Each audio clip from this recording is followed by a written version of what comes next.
Well, hello, creatives, community, and kind folks. Welcome to RPG with DBJ. I am your host, DBJ, and we are taking yet another deep dive into A5E, the exploration pillar. Yes, A5E, better known as Level Up Advanced 5th Edition. This is part three of our dive down into exploration. And if I can segue just slightly, in the beginning of part zero, our introduction in part one, we, like a movie, zoomed way out and we got to look at the expansive locations that our main characters, our protagonists, are traveling through.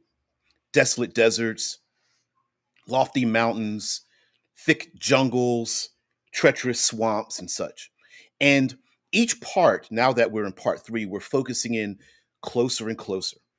In part one and two, we talked about the journey roles and the regions where we get to look at the whole party. Maybe one person's creating a camp, another one gathering wood for a fire, a third maybe praying in the corner, yet another one is sharpening their sword. Another player character might be performing some kind of entertainment, maybe singing a song or reciting some kind of poetry or whatnot. And we talked about those journey roles. Also, as we moved on, we even went into random encounters and discoveries. Players may come across monsters, NPCs, travelers along their way, and also weather events and various social encounters. But now we're going to focus down even more, where the exploration challenges become dynamic. And this is where we get into group checks, skill checks.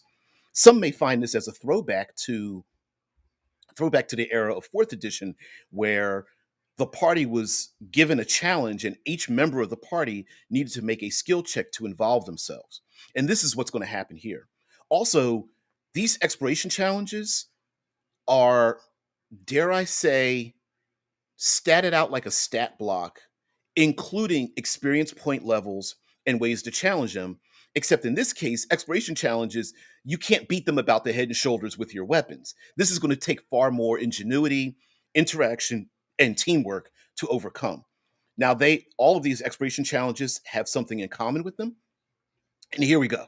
So, under exploration challenges, I'm going to highlight that here, are some of them are straightforward sequences like crossing a rickety old rope bridge, escaping a patch of quicksand, or bypassing a dangerous trap. Others involve prevailing against massive snowstorms, negotiating supernatural phenomena, or traversing seas of sandy dunes. So each of these exploration challenges, some may be one and done. Oh, there's a rickety old rope bridge, and we've got uh, laden mounts and wagons. How do we get across? And that might just be one manner. Something else might be a snowstorm that moves in for hours or even days on end. One of the things that exploration challenges do is, instead of thinking about riddles and puzzles and traps, even in game, let's think of them as exploration challenges. And one of a number of things that happens when we think of creating challenges, or another word would be just creating problems. Don't create solutions, just put problems in front of your players and let their creativity be open enough for your players to be creative in terms of overcoming the problem, solving the problem. So, unlike a riddle or a puzzle, many times in which we lock ourselves into one outcome. Oh, there's only one answer to a riddle, or there's a puzzle. There's only one answer to the puzzle. Instead, now we can create a challenge, a problem, and every party and every player can come to the table and work together and create unique solutions. And if we, as the narrators, as the dungeon master, the game master, are open enough, we can say, you know what, I didn't think about that as a solution. That's great. All right, so exploration challenges all have these in common. They are measured by tier level. We have tier levels from 0 to 4 instead of 1 to 4. A 0 level, of course, being what commoners would normally encounter and be able to overcome, because definitely a commoner is not going to be able to overcome any tier 4 encounter. We also have challenge and the challenge rating, as well as maybe some suggested skills that are needed. We also have the area that the exploration challenge takes up. That area might be only a few hundred feet, or it could take over miles or even hundreds of miles based on your setting. Um, some of the area is described as I highlight this here on the right above my head, is something like immediate, something that happens just immediately here, like a landslide. It could be local, could be intermediate, could be challenges up to 10 miles across. It takes 3 hours to transverse, or it could be greater, or it could be regional. And they have examples of how large they are, from a few hundred feet to a mile, maybe up to 3 miles or 1 league across, and so on and so forth. And it could cover some of these exploration challenges could cover a whole region. The reason for that is maybe your players literally are like, we don't, why cross the rickety old rope bridge? Why don't we just go around it? Well, going across it might take a few hours. Going around it might take days. All right, so we have an example of running exploration challenges, and and the time it takes to crawl, both the size of the area, how long it takes to crawl, normal speed, going fast or at a gallop. Because getting across that rickety rope, I love rickety old rope bridges. We love them, but I'm sure you do too. Just because thematically and cinematically, it just brings up so many things. But of course, crossing them, moving slow might be safer, but it might take longer, and therefore the length of time that a heavy weight is on it might be dangerous. And also, when other dangers arrive, it might be necessary to run across said rickety old rope bridge.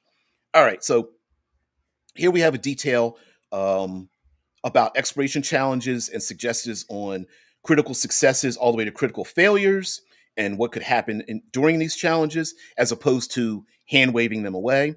And then we go down here into group checks. Now, a group check, much like we often hear seasonally in our various tabletop role playing game forums on the interwebs, about players wanting to jump on the pile on the rabbit. A player making a stealth check, perception check, investigation check, etc., fails, and every other player wants to jump in and make a roll, assuming that they succeed or fail. Well, with a group check, the entire party makes their skill check, and during that group check, if half the party or less fails their roll, the entire party fails. So one player may be extremely perceptive, but if three other members fail their checks, that very perceptive member fails their check as well. And of course, there's narrative reasons for that. Maybe someone is talking too much, they're too loud. The person who is extremely perceptive always wants to get away from the party because of the fact that they can't shut up or something. And there's other narrative reasons for that. Maybe they're distracted, or heck, a hero might be worried about the people that they are defending far more than why they are normally a loner and off on themselves scouting ahead of the party. So here's some examples of some of these exploration challenges, and then I'll get into how and what ways we can layer them over combat encounters. But as they're stated, these are just exploration encounters, and in many ways, if you're pretty slick, you can raise your party from first level above just by going through exploration encounters, because they do have uh, XP levels attached to them. So here we have an acid field. It's a second tier terrain encounter. We do have a challenge rating on it. It's a challenge 8. It's 3,900 XP, and it has a DC of 17/15, and it's detailed underneath. And then we have um, the top portion of this. We have uh, what kind of harm can befall the party, whether it's lethal. It could be lethal. It cause like hit point damage. There may be losses of spell slots, or losses of strength or intelligence. There may be loss of provisions and supply. Mounts might be affected, and labor animals or vehicles might be affected, that kind of thing. And then we do have here possible solutions, and details about following those possible solutions. So we have acid field, blinding, blizzard, and this goes on and on, by the way, guys. Bridge of Sorrow, a Bridge of Stones, Choking Smoke. We have listed Caught in the Crossfire, Caught in the Crossfire, and some of these are situational, right? Like Caught in the Crossfire is. Let me read off this descriptor here. Mm-mm-mm. Two warring factions or armies have made the adventurers' travel route their battleground, fighting with weapons and spells both near and at range. The conflict may or may not concern the party, but their first priority is continuing on their journey, and cutting directly through is a potential lethal endeavor. And this might, you could add this, maybe the party is part of a war party, but maybe their mission is to get to meet up with their allies that are trapped behind enemy lines and they have to go across this caught in the crossfire region. Or maybe the players are neutral and they don't have anything to do with these two warring communities and or nations that are fighting. And so, and of course, there's solutions and things of that nature. Again, some of these are one and done, others take place over a longer period of time and could be reoccurring, such as the caught in the crossfire event. Collapsing roof is one, especially if the players are in an urban region and they're roof running. Corrupted druid grove, counterfeit goods. The PCs might come across or receive counterfeit goods, a way to change up a little bit of a travel environment, especially if the players really love to go shopping. Cursed temple, cursed waterway, dark alleys, dense fog. One of my favorite and something I had a part in. This is one of my favorites. Sorry, I got to focus in on this one. Divine War, a fourth tier supernatural exploration challenge. It is a challenge level 20. Ooh, whoa, whoa. Go away. Challenge level 20, worth 25,000 experience points, and it has DC's level of 23 to 18. It's crazy. Anyway, um, let me read this off here. Mm-mm-mm. Mm-mm-mm. This is fun. The skies rain blood and bolts of necrotic lightning strike the earth as celestials and fiends clash overhead in a battle of truly epic proportions, filling the sky with divine violence. Swarms of angels trace blinding radiance as demons and devils spout hellish flames in pursuit, and for every lance of pure light cast down onto the conflict from the clouds above, there is a swarm of darkness that rises up to consume it. And this very much is the PCs being caught in the crossfire of a Celestine versus Fiendish war. And this very much could be part of a planar um, encounter where the PCs are literally on other planes of existence. This might be maybe the players failed to stop a ritual by cultists and opened up a portal between into the pits of hell or the abyss or whatever represents the lower planes in your setting. And maybe the angels or Celestines have dropped from the sky or something of that nature, what have you. And of course, there's things like divine intervention. Every hour, the effect of so many extraplanar beings, here we go, unleashing their power in such close proximity has an unintended impact that falls upon the party. Each adventurer rolls 1d20, and whoever has the lowest roll becomes the target of this effect. When there is a tie, the point in space between the two is targeted instead. Roll 1 die 8 and refer to the divine interventions table, and it's a huge one. Creatures with the good alignment trait have advantage when saving throws against celestial divine interventions, and creatures with the evil alignment trait have advantage on saving throws against fiendish divine interventions. Of course, there's magical effects, realize the danger, there's possible solutions to get out of this, and there's very little for them to even do to stop the thing. They just have to navigate it. And of course, in this D8 table, it begins with like blood rain and the fallen, harmful blast for fiendish events, and then there's celestial events like restorative ray, stunning utterance, or sunbursts. I love the descriptors in them too. And then there's exsanguinated horrors or lethal utterances. Like a lethal utterance. The target clearly hears either a fiend utter a prayer or a celestial scream or curse. If the target has 100 hit points or fewer, it dies. Or if it has more than 100 hit points, it takes 50 hit points of damage. Nasty. They have to travel through that. It's definitely a tier 4 exploration challenge. Sorry about that, guys. I'm a little bit of a Luddite here. We have Enchanted Stone, Endless Plummets, End of Hibernation, Enchanted Windmills, a Fairy Ring, Falling Nets, and Fey Glade, uh, flash floods, flimsy rope bridge, flooding as well. A flash flood, of course, might lead to actual flooding. A flash flood could come from maybe a dam being broken. Flood itself might be just because of days of torrential rain, and then there's flooding to be had afterwards, right? Forested hills, forest fires. We have forge foundries and factories. Mm-mm-mm. A god corpse, kind of fun. Fourth tier supernatural challenge here, where literally the corpse of a god lies upon the ground or some other location in your setting. A green lake, hail deluge, a hailstorm, hollowed ground. Of course, there's haze, hellscape.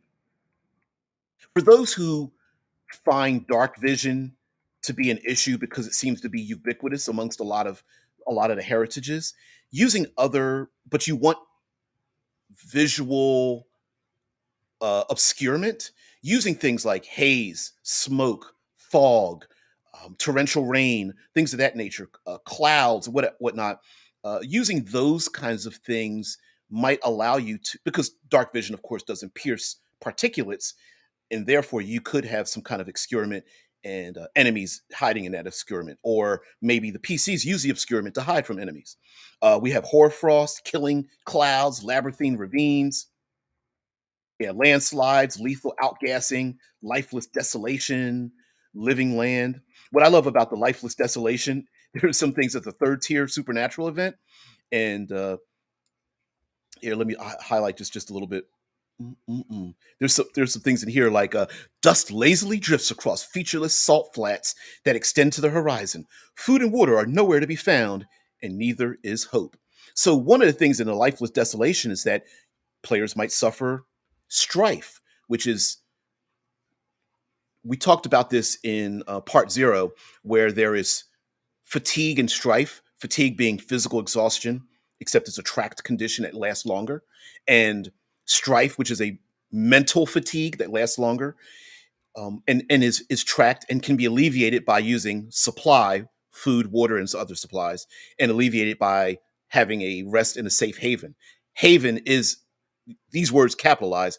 Haven is a thing that can either be created through um, character capabilities, or finding a haven along the travel to alleviate the fatigue and the strife. And some regions themselves cause strife themselves. They call it mental exhaustion. Wow.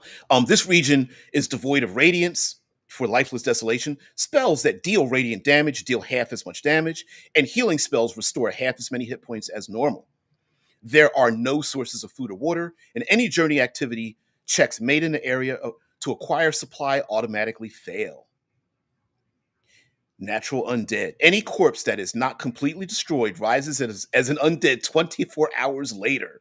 The type of undead is at the narrator's discretion. A nature check notices that there are no corpses or even skeletons to be found, no matter how small or large. Though what that might mean is unclear. And why this says the type of undead is at the narrator's discretion. Normally, we think, oh, were they raised from dead? Aren't they? Wouldn't they just be a zombie or maybe a skeleton? No, no, no, no, no. In your setting, they could be a wraith, a banshee, a ghost, a vampire, even if that is something that really embraces something in your setting. Of course, this is a tier three uh, environmental challenge, so you might want to be careful about using this for lower level characters. We have the living land, of course, lost items, a magical outgrowth, malfunctioning planar portal, marsh gases. Not all of these need to be arcane. They could just be very, if you are playing a low level or low magic, zero magic setting, and you have humanistic character classes and character concepts, you don't need to make these arcane, especially from tier zero to through tier two, tends to be more humanistic. Mushroom ring, perilous cliff, pests. Pests is a very good one. Pit traps, poison darts. A lot of these, like pit trap and poison darts, resemble traps, but they need not be traps. Like these are described. Not only are these are ranked with experience points, but also the party can work together. And some may be man-made, some may be natural. A pit trap could be something dug out of the ground, created by bandits or villagers or people who live out in the land, or it might just be a dangerous region. You're crossing the frozen north, and someone just collapses through the snow into a pit with spikes at the bottom, just made from ice or something of that nature. Yeah, poison needles, primordial tornadoes, private property, in an urban setting probably, or maybe on the outskirts thereof. Public ceremonies, it's more social encounter. Quicksand, rock falls, river rapids. There's a ton of these. Look at them. Rolling Stone. rock glove, sandstorm, roof running, and lots of challenges and ways to possible solutions to navigate through them.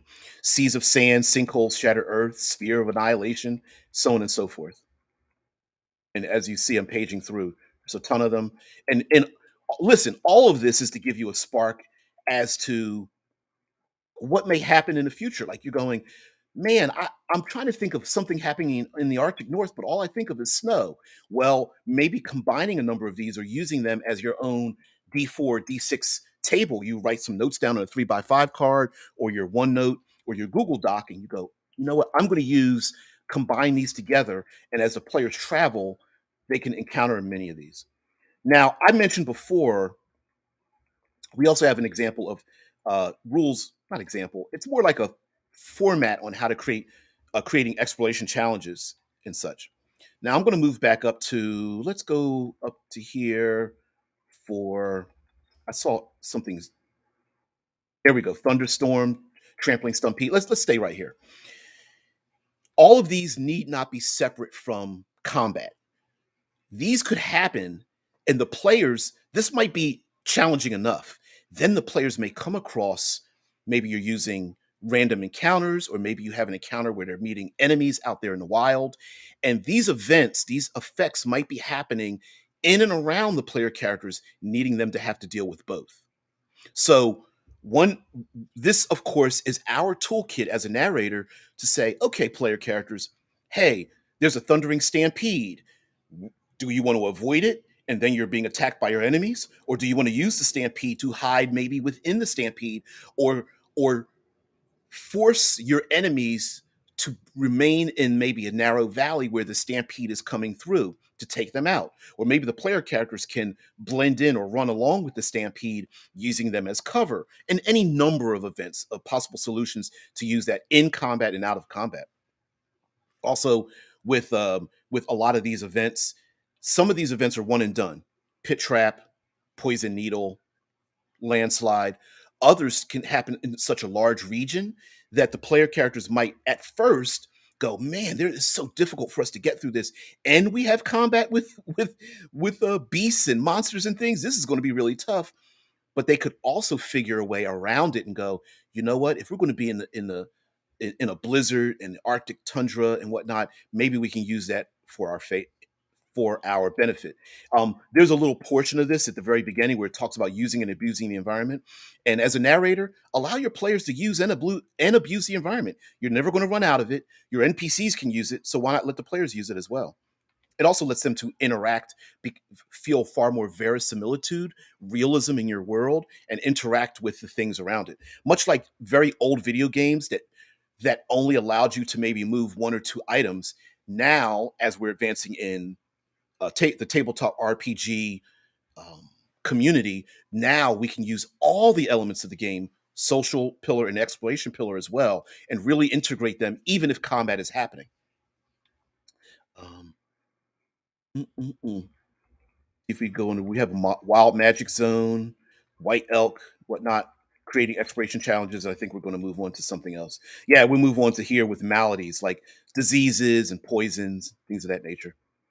But let's get some specificity here. Uh, let's pick a wild magic zone, tier two supernatural zone. And here we have the wild magic surge and effect. And this could be this there's any number of reasons that a wild magic zone may exist in your world, whether it's a zone that's around a wizard's tower and the PCs can navigate through it. A dead god has fallen from the sky a millennium ago and is causing a wild magic effect, or a kidnapped sorcerer, young sorcerer who doesn't know their potential, is being tortured and is in captivity, and they are causing a wild magic effect, or maybe a great war, some kind of scourge or something has affected, and now this has an effect on spells being cast. And so we have examples down here, like you roll a d10. On number one, the spellcaster and everyone within 100 feet lose all their hair. They regrow hair at their normal rate. Um, Here, number four, the spellcaster and everyone within 100 feet glow for 2d12 days, producing dim light in a 10-foot radius. The color of the glow changes with their mood. On number 7, the spell's effects are doubled. Roll 1d4. On a 1, it centers its effects on the caster. Ouch. And for number 10, the spellcaster gains or regains a spell slot for one level higher than the spell they just cast. So these are just random effects that might happen, and there might be any number of reasons why this exists. And also, one again, instead of creating puzzles and riddles, creating a problem, maybe the goal of the adventure is to alleviate this very thing from happening. Or this might be a long-term effect of something the player characters need to stop on their adventure.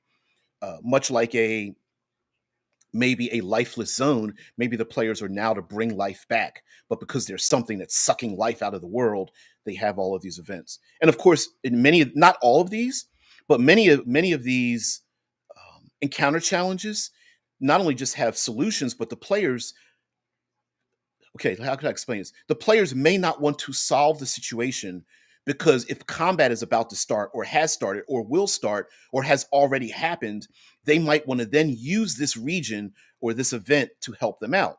So the players may navigate around a pit trap, but then use that pit trap as a way to use tactics.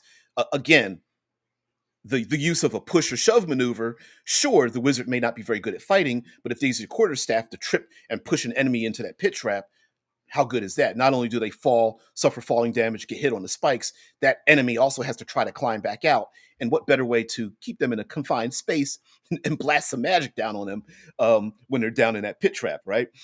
Throwing some zombies and skeletons down there might help pretty good with a pit as well. You know, them crawling on each other or something like that. You can have some real fun with using the environment. And for me, the memories and unique solutions involved in dealing with it, I think outweigh the atrophied muscle that we have when it comes to us navigating these regions. Of course, not every single encounter needs to be one in which every time we are involved in it, we have to use every detail.